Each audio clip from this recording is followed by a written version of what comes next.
When I was a little girl, I used to play a game that a lot of kids play.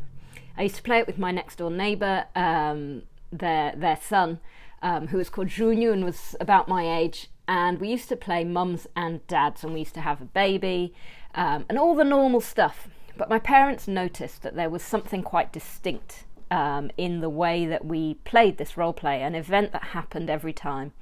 And it was that our baby would die and we would play that we were having its funeral. And this wasn't as weird as it may sound, because the place where I grew up in Brazil, it was a poor community, and a lot of babies did die before they were a year old. However, it was when my parents saw us playing this game that they realised what a significant problem there was.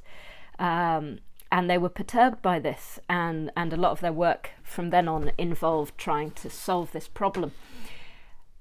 But I was thinking about this recently, and I thought how significant it is, the games that children choose to play. It says something about the society around them. It says something about the things that they perceive as being important.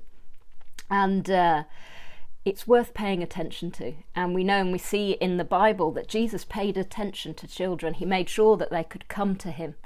And he praised people for having a childlike faith.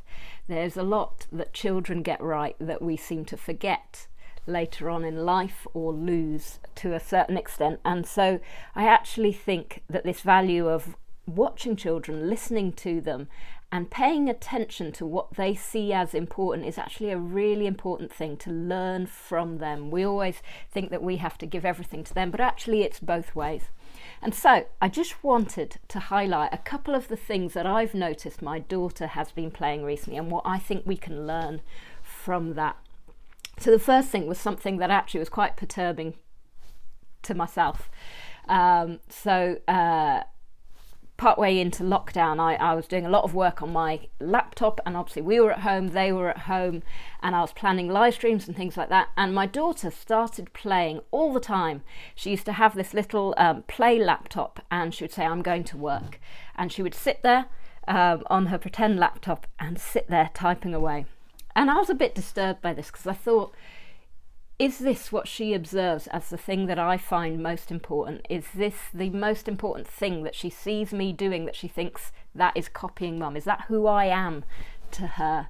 And it did make me think about that. It made me make some changes to my routine, to how I spent time with them. But I wonder for you, if a child was watching you, what would be the thing that they would do that would be the thing that they see as the priority in your life? And is that a good thing? Is it something that should cause some changes to come about? Just have a little think about that. And then there are two more role plays which she plays a lot now. The first one is that she likes to play teachers. She lines me up with all her soft toys, and she teaches us maths and phonics mostly. And it made me realise, I knew this already, and rightly so. We've been praying for teachers, for schools, for students all through this time, because it's been such a disturbing and difficult time. And we already know it, but it was a good reminder of how important teachers and school workers are to our children, and the investment they make is invaluable. And I am so thankful for my children's teachers and for their school. But I wonder for us, if you're a teacher, be encouraged and know that we are grateful to you, and we're sorry for the times when things aren't easy. But if you're not a teacher or you don't work in a school, is there a way that you could encourage these people who have such a key role in our children's lives? Could you invite them over for a meal? Could you send them a card? Could you remind them of how important they are?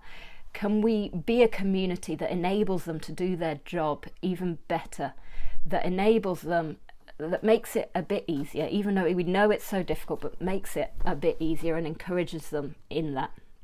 And then the third role play that my daughter plays a lot is that she pretends she is a shop owner, which could say something about materialism, it could say something about my shopping habits, but most of the time it's in a coffee shop. And I admit that I spend a lot of time in coffee shops, and that could be why. But it is also, I think, because of the respect and the love that my kids have for several people that they know, several adults that work in coffee shops and that have served them and have treated them so well in those places. And it's something that my daughter aspires to be able to do in the future, because she sees it as something that people she respects do. And so I wonder, the last thing to think about is, what children are we influencing? You know, are there children that want to be what we are because we are treating them so well and because they see what we do and they want to be like us? Are there any children in our lives? And don't worry if there aren't. If there are, how are we influencing them? And is that a good thing? And if we're not, can we start thinking about how we could begin to? Could we befriend a family and help them out? Be a adoptive auntie or uncle or grandparent or whatever it might be. Could we volunteer at church? I'm so grateful for the adults that pour and give so much of their time and energy to my children in BB, GB, in light years in the past, in playgroup, in so many different ways, in creche when they were younger. And it's such a significant role, because actually it takes a village to raise a child. It's not just a mum and a dad, and I believe strongly that it's all of us, and I see the impact of that in the lives of my children. And I'm so grateful for the people that invested in me when I was a child and that now invest in my children.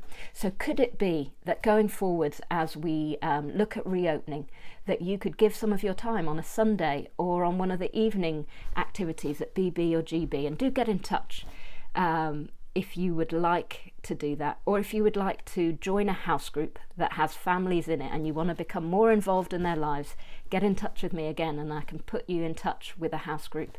But let's be a people that really value, learn from and listen to children. So the three things: what would a child see as being the priority in your life, and does that mean that there should be any changes, or is that a good thing and an encouraging thing? Secondly, how can we encourage those that are already holding significant roles in bringing up children, encourage those people? And thirdly, how can we influence children? How can we become a part of children's lives and invest in the next generation? We as a church have a history of being a church that encourages and invests in our children.